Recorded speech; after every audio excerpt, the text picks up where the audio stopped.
Hey guys, it's myself here. Welcome back to the channel. Now today we're taking a closer look at iOS 16 and developer beta 4 and public beta 2, which is the same software of course.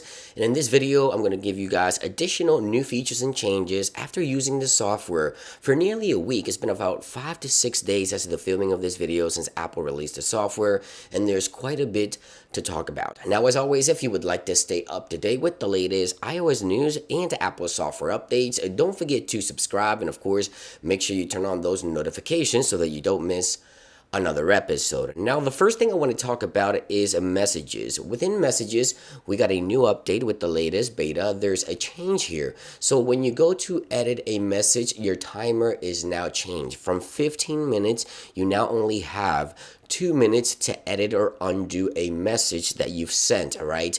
Now, also, the other person on the other end also have a message log. So it says edit, and I can see the previous message faded there in the background. So message log, so when you edit and undo send, there's now a log for both sides, and the timer has been cut down from 15 minutes down to 2 minutes. So changes happening here within the messages application. Now there's also some changes here to notifications. So if we go to notifications here, here's another device running a previous beta. If we go to notifications here, now when you go to select the notification styles, right here is the previous style. You can just see the text here on the right, and on the left you now get a more visual look. So you have the counter, the stack, or the list view, which you can pick for your notifications within iOS 16, which I really like what Apple is doing with that. Moving on, there's also some additional changes to dictation here on iOS 16. For example, when you start using dictation, you now get this little platter that indicates that you can actually edit text while on dictation. So if you're sending a message, you may see this little pop-up here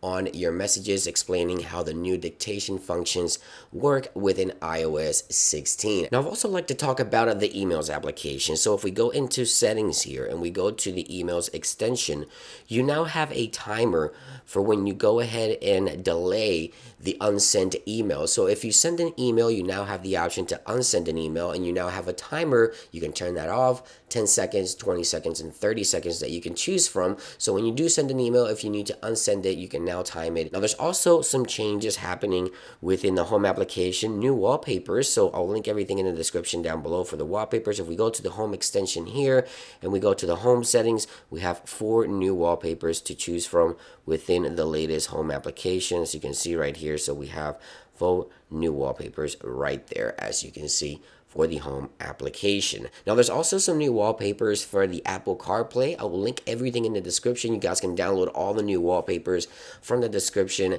down below. And I also like to talk about the always on display, which continues to leak. 9 to 5 Mac has also provided Xcode beta information that shows that the always on display is definitely coming to the iPhone. Now, I don't know why Apple would include this into Xcode if it wasn't happening, so I want to say it's definitely coming this year to the iPhone 14. There's been so many evidence found already, and I'll link everything, of course, as I mentioned, in the description down below. Now, last but not least, I want to talk about a rumor that was happening a few days after iOS 16 developer beta 4 and public beta 2 was released. Many users were saying that we got a new wallpaper, the iPhone 6s wallpaper. Remember these beta fishes wallpapers that we used to have? Some users were reporting that these wallpapers made their way to the Apple collection. Now, what I have to say about that is that's a definite no, so don't believe that. There isn't nothing on this beta that suggests that this new wallpaper is available. This is just a standard wallpaper that someone edited into an image and said that this wallpaper was available for the latest beta. It's not available, it hasn't happened, and no one else has reported on it. I have the beta installed for nearly a week. It hasn't popped up like the clownfish did after a day or so. So there you guys have it. Just wanted to share those details with you guys. Just a lot of things that we don't see that continue to be improved within the OS. And of course, stay tuned because the next beta should be right around the corner. Apple could be switching to a weekly release schedule here shortly, and of course we'll be covering the software as soon as it is available. Now, thank you for watching this quick update, guys. I hope you guys have a great day, and I'll see you on the next one. Peace.